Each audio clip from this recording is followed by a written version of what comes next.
Overview of tax. Overview of tax. तो सबसे पहले तो हमारे दिमाग में सवाल आया, सर व्हाट इज टैक्स? ये टैक्स है क्या? ये टैक्स है क्या? तो टैक्स ये कोई आज चल के नहीं आया, ये बहुत पुराने जमाने का कॉन्सेप्ट है। जब अंग्रेज लोग इंडिया में थे तब से ये टैक्स की वसूली की जा रही। तो ये टैक्स है क्या सर बेसिकली? तो वो वहां पे दिया है आपको, ओके? या फिर गवर्नमेंट टैक्स कलेक्ट क्यों करती है, क्या रीजन है जिसकी वजह से गवर्नमेंट हमसे टैक्स कलेक्ट करती?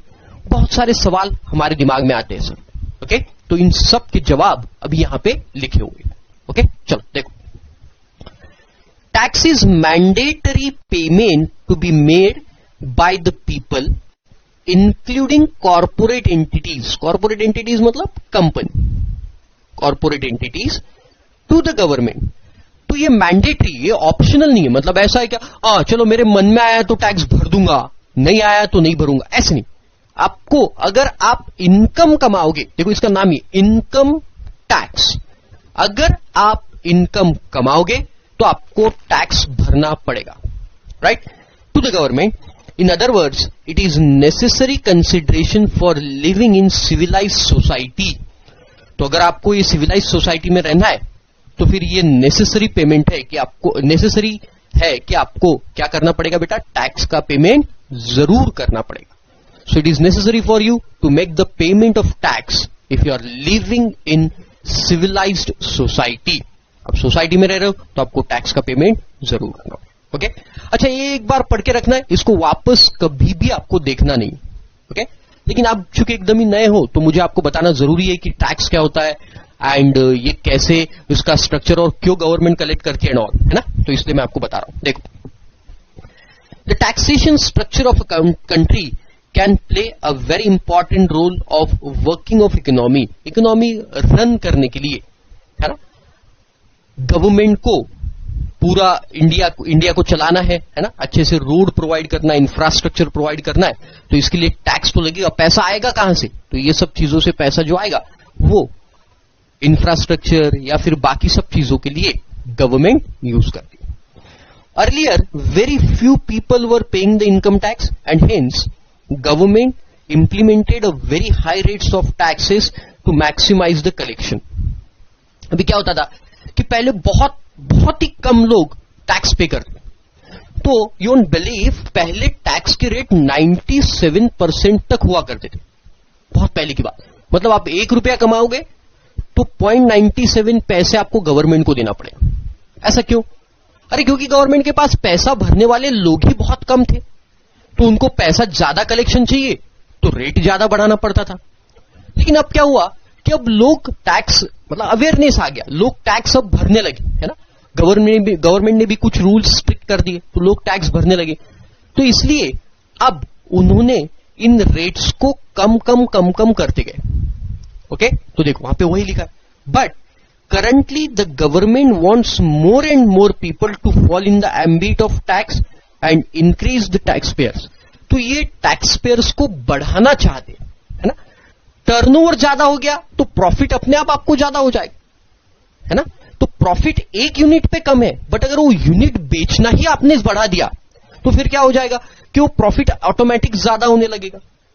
वैसे ही उन्होंने सोचा कि हम लोग कुछ लोगों से पैसा कलेक्ट करने से अच्छा रेट को कम कर देते ताकि बाकी लोग भी हमारे साथ जुड़ जाए और टैक्स भरे, तो thereby will increase our turnover, okay? Hence, the government has decreased the rates and intends to realize the collection of the tax from more people. तो ज्यादा लोगों से टैक्स कलेक्ट करने के लिए उन्होंने सोच लिया। Very simple, okay? Why there is need of tax? Taxes की नीड क्यों है? क्या जरूरत पड़ती है गवर्नमेंट को टैक्सेस कलेक्ट करने के लिए? तो देखो, the government has to incur a several expenditure, बहुत सारे एक्सपेंडिचर उनको करना पड़ता है ना, several expenditure on variety of functions, बहुत सारे फंक्शंस पे उनको एक्सपेंडिचर करना पड़ता है। जैसे देखो, welfare and public services like education system, health care system, public transportation etcetera. तो ये सब, इसके लिए पैसा कहां से आएगा? क्या मोदी जी खुद के घर से पैसा लाएंगे क्या? नहीं, वो अपने से ही पैसा कलेक्ट करते और अपना ही पैसा हमारे लिए यूज करवाते, राइट। फिर energy, water, waste management system, right. फिर enforcement law and public order. सबसे ज्यादा पैसा जो अलॉकेट होता है वो होता है डिफेंस की ओर, ओके। हमारे कंट्री का जो डिफेंस है ना, मिलिट्री, उनके ऊपर बहुत सारा पैसा अलॉकेट हो जाता है। जब भी पैसा टैक्स का कलेक्ट होता है तो उसमें से बहुत सारा रेवेन्यू तो उधर चले जाता है, राइट। तो लिखा है वहां पे देखो, enforcement of law, maintaining the defence forces, अभी बताया आपको, and securing the borders of the country, हमारे कंट्री के बॉर्डर सिक्योर करने के लिए ये सब खर्चा किया जाता है। Funding research and development project, है ना, इसरो वगैरह। फंडिंग रिसर्च डेवलपमेंट, जो सैटेलाइट्स के लिए रिसर्च होते हैं या फिर बाकी और भी बहुत सारे रिसर्च है या डेवलपमेंट्स है, प्रोजेक्ट्स के लिए डेवलपमेंट्स है, उन सब के लिए पैसा लगता है। तो पैसा रिसर्च करने के लिए पैसा आएगा कहां से, राइट। तो पैसा भी टैक्स के थ्रू कलेक्ट करके वहां पे देना पड़ता है। फिर development of economic infrastructure, public works, road वगैरह रहते हैं। Subsidies and operation of the government itself, government के खुद के भी ऑपरेशंस रहते हैं। फिर आपने सुना होगा कुछ प्रोजेक्ट्स को चालू करने के लिए गवर्नमेंट सब्सिडीज देता है, तो सब्सिडीज भी यहां से आती है, राइट। इंफ्रास्ट्रक्चर्स, रोड्स खड़े करना है, पब्लिक वर्क्स है, ये सब के लिए पैसा हमसे कलेक्ट किया by way of tax. And payment of state debt and interest thereon. State debt मतलब क्या? अब ये स्टेट गवर्नमेंट भी लोन लेती है बेटा, है ना। अब ये लोन के लिए उनको इंटरेस्ट भी भरना पड़ता है। अगर किसी से लोन लिया स्टेट गवर्नमेंट ने तो उनको इंटरेस्ट भरना पड़ता है। तो वो इंटरेस्ट का पैसा या लोन का पैसा चुकाना है तो वो पैसा कहां से आएगा? तो all these money collected from the tax are utilized for the purpose of repayment of the loan and interest taken by the date of state government, है ना। तो सेंट्रल गवर्नमेंट उनको मदद करता है, भाई आप ये पैसा आपके डेट और इंटरेस्ट के लिए यूज करो पे करने, isn't it? Okay. The government by own accord cannot raise the fund required for meeting these expenses. खुद से ही नहीं कर सकते हो। Hence the people contribute the money towards these expenses through taxes. तो टैक्सेस के थ्रू ये सब मनी कंट्रीब्यूट करते और फिर ये सब चीजों के लिए, ऊपर दिए गए चीजों के लिए यूज होता है। The resource collected from the public through the taxation can be used by the government for all the above mentioned purpose. तो ये सब पर्पस के लिए ये टैक्सेस का पैसा यूज किया जाता है। ओके, तो आपके समझ में आया टैक्स क्या है?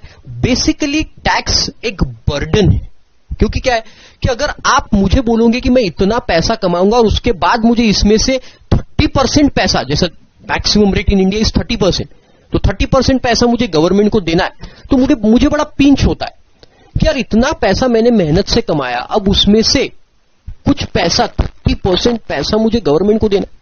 जैसे मैंने 30 लाख रुपए कमाए और 30 लाख में से गवर्नमेंट बोलेगा 9 लाख रुपए मुझे दे दो आप, तो कितना पिंच होगा? 30%, राइट। तो लेकिन उसको ऑप्शन भी नहीं है, क्योंकि ये सब काम जो गवर्नमेंट को करना है, ये सब काम जो हमने देखा, ये करने के लिए गवर्नमेंट को रेवेन्यू लगता है, और वो रेवेन्यू तो आप ही से कलेक्ट होगा, और किससे कलेक्ट करें, राइट। तो इसलिए गवर्नमेंट ये रेवेन्यू आपसे कलेक्ट करके बाय वे ऑफ टैक्सेस ये सब डेवलपमेंट करते हैं। ओके, चल अब आते हैं अगेन इंपॉर्टेंट टॉपिक पे। तो ये है types of taxes, very important topic, types of taxes. हमें हमारे सिलेबस में 2 प्रकार के टैक्सेस देखना है, एक है डायरेक्ट टैक्स और दूसरा है इनडायरेक्ट टैक्स। ओके, तो डायरेक्ट टैक्स ये क्या होता है और इनडायरेक्ट टैक्स ये क्या होता है, पहले इसका डिफरेंस अपन समझ लेते हैं। ओके, देखो डायरेक्ट टैक्स में जो पर्सन पैसा कमाता है टैक्स उसी को भरना पड़ता है। जैसे देखो, आपके पापा अगर सैलरीड एम्प्लॉय है, ओके, आपके पापा सैलरीड एम्प्लॉय है, तो आपके पापा जो सैलरी कमाएंगे उसके ऊपर इनकम टैक्स आपके पापा को ही भरना पड़ेगा, बराबर। That is direct tax. तो मिस्टर एक्स ने कोई इनकम कमाई, कोई इनकम मिस्टर एक्स ने कमाई, तो ये इनकम पे टैक्स भी मिस्टर एक्स ही भरेगा। जैसे आपके पापा ने सैलरी इनकम कमाई, तो टैक्स भी उसके ऊपर आपके पापा ही भरेंगे, कोई दूसरा आके भरेगा क्या? आपके पापा मुझे बोल सकते हैं अरे आशीष सर है ना, तो मैंने सैलरी इनकम कमाई, आप आओ और मेरा टैक्स भर दो, ऐसा होगा? नहीं, ऑब्वियस सी बात है, नहीं होगा। मतलब जो इनकम कमाता है वही टैक्स भरता है in case of direct tax. But indirect tax में होता क्या है बेटा, पैसा कमाता कोई और है और टैक्स कोई और भरता है। जैसे देखो मैं एग्जांपल देता हूं, ये है मिस्टर एक्स, राइट, और ये है आप लोग,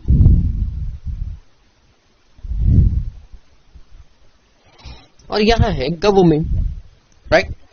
सिंपल सा एग्जांपल मैं आपको देता हूं, देखो आशीष आम आदमी ये मिस्टर एक्स के पास गया और मिस्टर एक्स का मान के चलो मोबाइल का शॉप है, तो इसने क्या किया, आशीष ने मिस्टर एक्स से मोबाइल खरीदा और वो मोबाइल खरीद के मान के चलो वो मोबाइल खरीदा 10,000 रुपए का, एक्सक्यूज मी, 10,000 रुपए का, और उसके ऊपर मिस्टर एक्स जीएसटी लगाता है। आपने देखा होगा अभी, पहले वैट था अब जीएसटी आया 1,000 रुपए का, तो टोटल 11,000 रुपए मिस्टर एक्स ने आशीष से लिए, राइट, जिसमें से 10,000 रुपए तो इनकम है मिस्टर एक्स की, लेकिन 1,000 रुपए जो जीएसटी उसने लिया वो जीएसटी मिस्टर एक्स गवर्नमेंट को भर देता है, 1,000 रुपए जीएसटी। कौन किसको भरता है बेटा, मिस्टर एक्स गवर्नमेंट। तो देखो यहां टैक्स का पैसा किसी और से वसूला गया, ये 1,000 रुपए किसी और से वसूले गए और फिर वो गवर्नमेंट को मिस्टर एक्स ने भर दिए ऑन बिहाफ ऑफ आशीष, आशीष के बिहाफ में, क्योंकि कलेक्ट तो पैसा मेरे से हुआ है बट पेमेंट किसी और से हुआ है, इसलिए उसे इनडायरेक्ट टैक्स बोला जाता है। आप समझ रहे हो मैं क्या बोल रहा हूं, इनडायरेक्ट टैक्स क्यों बेटा, क्योंकि किसी और से कलेक्शन होता है लेकिन पैसा भरता कोई और है, इसलिए उसे इनडायरेक्ट टैक्स का नाम दिया जाता है। ओके, बट डायरेक्ट टैक्स में ऐसा नहीं होता है, जो पर्सन पैसा कमाता है वही टैक्स भरता है।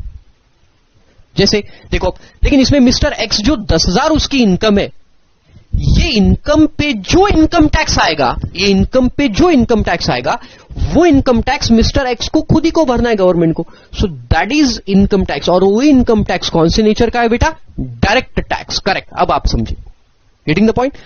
तो डायरेक्ट टैक्स जो होता है वो पर्सन खुद भरता है, इनडायरेक्ट टैक्स किसी और से कलेक्ट करके भरा जाता है। ओके, दूसरा डिफरेंस, डायरेक्ट टैक्स ये जनरली रेवेन्यू एक्टिविटीज पे अर्न किया जाता है, इनकम रेवेन्यू पे अर्न किया जाता है, बट इनडायरेक्ट टैक्सेस हमेशा गुड्स और सर्विसेज के ऊपर लगते हैं ना। इनडायरेक्ट टैक्स किस पे लगते हैं बेटा, गुड्स और सर्विसेज के ऊपर। आप समझ रहे हो। और तीसरा डिफरेंस, अब बता सकते हो मुझे कौन से टैक्स का कलेक्शन गवर्नमेंट के लिए डिफिकल्ट होगा?